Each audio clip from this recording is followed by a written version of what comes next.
اگر فجر کی سنتے رہ جائیں تو نماز کے فرائض کے بعد پڑھیں یا سورج نکلنے کے بعد؟ حدیث پاک میں بعد ما تطلع الشمس، جب سورج طلوع ہو جائے اس کے بعد پڑھیں، فرضوں کے بعد آپ نماز فجر کے بعد سنت فجر پڑھنا۔ دیکھیے یہ مسئلہ ائمہ اربعہ کے وہاں مختلف فی ہے۔ امام ابو حنیفہ اور امام مالک رحمہ اللہ کے وہاں مسئلہ یہ ہے کہ اگر کسی شخص کی سنت فجر چھوٹ گئی، نماز فجر کے بعد اس کو پڑھنا جائز نہیں ہے۔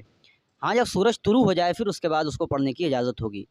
دلیل حضرت ابو ہریرہ رضی اللہ تعالیٰ عنہ کی ایک حدیث ہے ترمذی میں، آپ نے فرمایا کہ من لم یصلی رکعتي الفجر فلیصلیھا بعد طلوع الشمس، کہ جس شخص نے سنت فجر نہیں پڑھی چاہیے کہ وہ سورج طلوع ہونے کے بعد پڑھے۔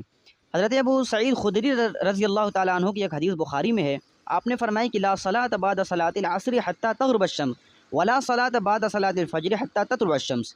اس کے علاوہ دیگر احادیث ہیں جو احناف کے مذہب کی صریح دلیل ہیں، اور جو حضرات یہ کہتے ہیں کہ نماز فجر کے بعد سنت فجر پڑھنا جائز ہے، ان کی دلیل حضرت قیس رضی اللہ تعالیٰ عنہ کی حدیث ہے۔ حضرت قیس اللہ کے رسول صلی اللہ علیہ وسلم کے ساتھ صبح کی نماز پڑھی، پھر اس کے بعد انہوں نے سنت پڑھی۔ آپ نے دیکھا تو فرمایا کہ یا قیس اصلاتان معا، یعنی کہ دو نمازیں اکٹھی پڑھو گے؟